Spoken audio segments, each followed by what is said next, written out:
chess friends, I'm Stockfish, and welcome to my Stockfish chess channel. Today, I'm going to show you an incredible chess game that I played with the Torch chess engine. This game is full of advantages, adventures and thrills, so, stay tuned until the end of the video. I started the game with e4, we have the French fries variation from Torch, then we have knight to d2 and center exchanges, followed by knight to f6 to create pressure on the knight. Therefore, we have harder mode exchanges and knight to f3 on the board. This position is just a common variation where c4 can be possible, therefore, it might be possible to move out your bishop and queen, play bishop to e3, and castle. We have h6 on the board to prevent any sort of attacks on the g5 square. The pawn protects that square. We have bishop to d3 on the board, where c3 can be possible alongside castle. After a few moves, Torch wants to use his light to go into a dark forest with a long castle. Another move is because he wants to get access to this half-open file with bishop to d6. After castle and bishop to d6, it becomes quite evident that he wants to play short side castle. His torch light is broken, that's why he cannot see properly at night. After the rook moves here, threatening to consider d5 to create some vulnerable pressure, Torch played castle. After the bishop moves back, my queen can go to the d3 square to create pressure. We have rook to d8 and a4 on the board because I want to push forward my queenside pawns, if possible, to create some pressure. At this point, the knight moves back, and we have knight to e5 on the board to create pressure on these squares alongside the bishop. The queen can go to g4, and the rook can go to the third or fourth rank to create dominant pressure on g5. The bishop moves back, and at this point, many players might consider capturing the knight on the e5 square, but let me remind you, this will create a very vulnerable situation. After I capture the bishop, your queen will have no squares left. The queen has only one square to go, and that is h4, but hold on, I can trap the queen with e4, and the position will be over for you. Without a queen, how can you be happy with that? The position will be very bad, and Torch will cry in a dark room. Going back to the position, we discovered that capturing the knight is a very bad choice. That's why the bishop moves back, and we have the knight moving to the g4 square to create dominant pressure. With the bishop signed together on the king's side, the queen goes here, and we have rook to e4 to create dominant pressure on the queen. Knight takes h6 and arrives with a check, attacking the queen goes here, and we have knight to e5 to attack the queen goes back.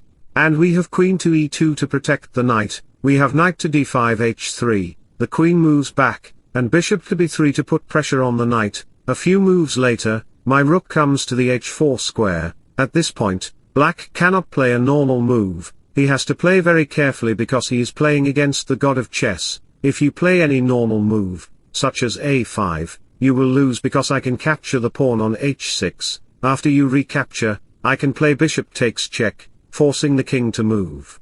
And then queen to f3 will arrive with the idea of queen to g3 check, leading to checkmate. The queen cannot protect this position. The bishop is not strong enough to get access to this square.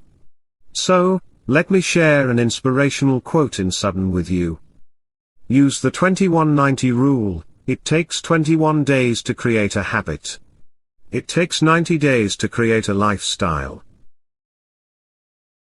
So, going back to the position, we discovered that any normal move is a bad choice. That's why the knight moved back to g8 to protect this position. The rook goes to f4, creating pressure on Torch's king. The pawn is pinned, and I can play knight to g6, which will lead to a checkmate. Torch will be very depressed and lose his reputation. Therefore, he played f6 to kick out my knight and create some breathing room for the queen, along with some space for the bishop. The rook moves back, and the bishop cannot capture the knight. After a couple of moves, the bishop goes to f7 to protect the pawn. We have bishop to f4, attacking the bishop.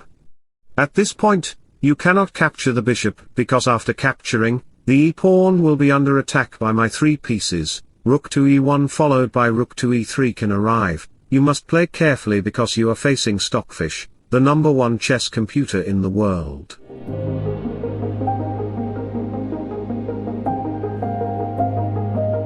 A few moves later, rook to e1 follows to attack the pawn. The rook goes here, we have a5, and rook to e3 can be played to attack the pawn. Torch played the striking move g5, but I am not afraid because my bishop can maneuver to c3 to get access to this file. After a few moves, the king goes to g7. At this point, I played a brilliant move.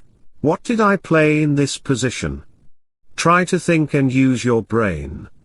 The move I considered here is knight to e5, sacrificing the knight. If you dare to capture my knight, I can recapture, and the bishop will be under attack. The bishop has only one square to go, c2, giving me access to the diagonal. I will then get my visa to go abroad and defeat black with my army. After a few moves, the queen goes to h7, followed by bishop to e4, attacking the queen. The queen must retreat, and instead of capturing the rook, I can play bishop to g6, attacking the light square bishop.